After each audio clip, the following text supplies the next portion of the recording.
ఎంత చెప్పినా వినిపించుకోబోయేసరికి కృష్ణ పరమాత్మ చూశాడు. అమ్మా సుభద్ర, నీవేం బాధపడకు, మా భావం తెచ్చి నీకు నేను పెళ్లి చేస్తానని మాట ఇచ్చాడు. అలా మాట ఇచ్చి వెంటనే కబురు పెట్టాడట. ఎక్కడికి? ఉపప్లావ్యములో రాజ్యాన్నంతా కూడా నిర్మించుకొని పాండవులు ఇంద్రప్రస్థపురాన్ని పరిపాలన చేస్తూ ఉన్నారట. రాజధానిగా వీర వైభవంగా. లేరు వివర్జితులు, లేరు దుండగులు, లేరు వైరీకులు, లేరు నిరక్షరాస్యులు. తత్తురమునదే పండు కుమారులు ఏలుతుడే రాజ్యమనగా. ఎక్కడ చూసినా ఆనందమే, ఎక్కడ చూసినా సంతోషమే, ఎక్కడ చూసినా ఆటలు పాటలు విందులు వినోదాలు హాయిగా హాయిగా సాగిపోతుంది. ఏ బాధ లేదట పాండవుల రాజ్యములో ఉన్నటువంటి వాళ్ళకి.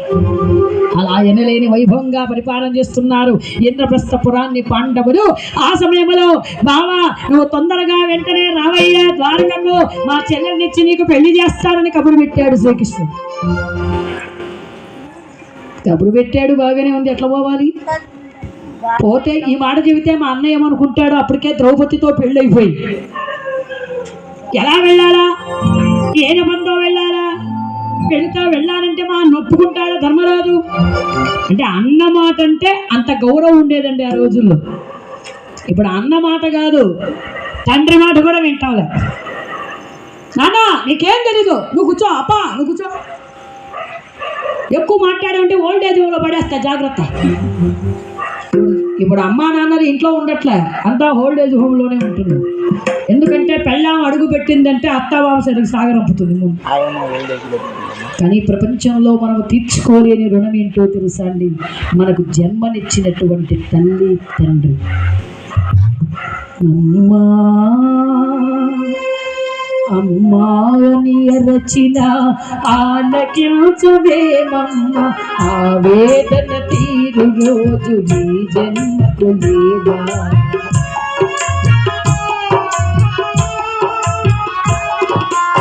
అమ్మాని అరచిన ఆలకించవేమమ్మ, ఆవేదన తీరు రోజు నీ జన్మకు లేదా.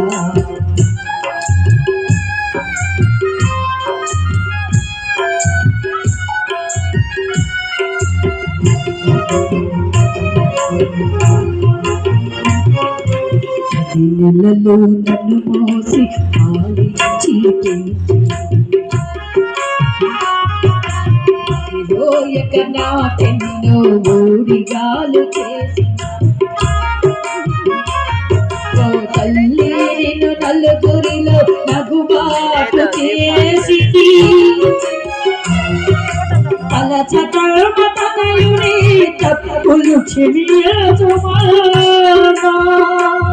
అమ్మా అమ్మా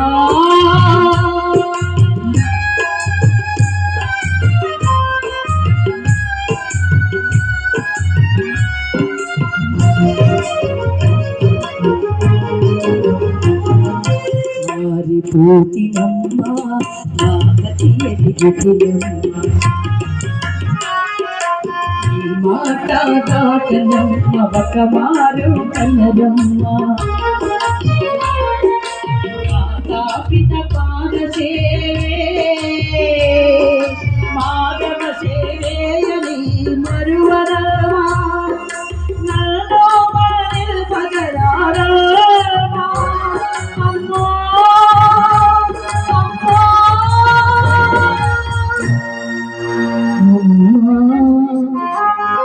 అమ్మాని అలచిన ఆలకించవే బరువ, ఆవేదన తీరు రోజు నీ జన్మకు లేదా. అమ్మా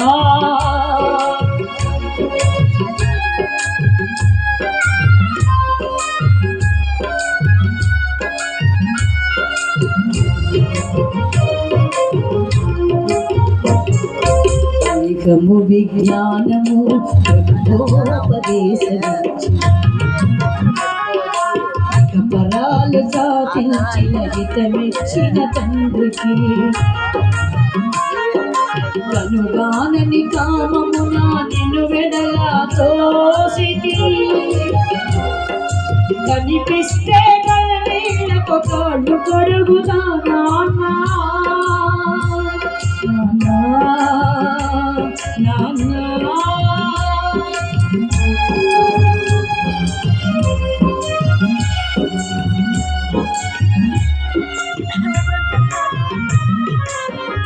కన్నటువంటి అదృష్టము మనకు జన్మనిచ్చినటువంటి తల్లిదండ్రులకు సేవ చేస్తే భగవంతుడు ఇస్తాడు. అలా దేవుడు ఎక్కడున్నాడు ఏ గుళ్ళో ఉన్నాడు తిరుమల. మనకు జన్మనిచ్చినటువంటి తల్లిదండ్రులను పూజిస్తే చాలు, భగవంతుడు ఆనందిస్తాడు. అంతటి గొప్ప స్థానాన్ని తల్లిదండ్రికి ఇచ్చారు పెద్దలు. అలా ఈరోజు మహనీయుడైనటువంటి తమ తల్లిదండ్రులకు ఎంత గొప్పగా మంచితనంగా ఉన్నాడు. అందుకే బాలకృష్ణ గారు భగవంతునికి చేరువుగా ఈరోజు ఆయన మనల్ని విడిచి వెళ్ళిపోతూ ఉన్నారు. అలా ఎందుకు అంటే మంచి వాళ్ళకే తొందరగా మరణం వస్తుంది అంటారు పెద్దవాళ్ళు. పాపి చిరాయు అని ఒక సామెత ఉందండి. పాపం చేసిన వాడు తొందరగా బోరటవాడు. వాళ్ళు మంచాన పడి ఈ చేసేవాళ్ళు చేయలేక నువ్వెప్పుడు పోతావు అప్పుడే పోలేదా ఇంకా పోలేదా ఈ ముసలమ్మ చంపేస్తాం దబ్బబ్బబ్బబ్బబ్బబ్బా కూర్చోనీదు నిలబడినీదు బతకనీదు నీళ్లు తాగనీదు తినీదు ఏం చేయనీదు ఈ ముసలమ్మ ఎప్పుడు పోతుందో అని కొంతమంది మంచాన పడి వాడు బోరు ఈ ఉన్నోళ్ళు బతకనీదు. ఎందుకంటే మొన్న ఒక దగ్గర బెంగళూరు దగ్గర ఒక ప్రోగ్రాం వెళ్ళానండి. ఇది నిజంగానే జరిగింది, అబద్ధంగా. ప్రోగ్రాం అయింది. ఈ చిన్న వయసులో ఒక అబ్బాయి 20 ఏళ్ళేమో అబ్బాయికి యాక్సిడెంట్లో చనిపోయాడు. అబ్బాయి ప్రోగ్రాం చేస్తున్నాము, అంతా అయిపోయిన తర్వాత వాడు మేడం చాలా బాగుంది ప్రోగ్రాం, తాంబూలం తీసుకుంటూ రండి అని చెప్పి ఇంట్లోకి పిలిచారు. సరే లోపలికి వెళ్ళి కూర్చుంటే ఏమా అని ఏడుస్తుంది పెద్ద. ఏమైందండి పాపం ఎవరు ఏడుస్తుందంటే ఆ ముసలామ ఏడుస్తూనే ఉంటుంది. ఆమెకు పని పటే లేదు, పొద్దు నుంచి రాత్రి దాకా. ఆమె పోతే అట్లాంటి వాళ్ళు పోకుండా చూడండి పిల్లలు తీసుకెళ్ళిపోయాడు భగవంతుడు అని అంటుందా.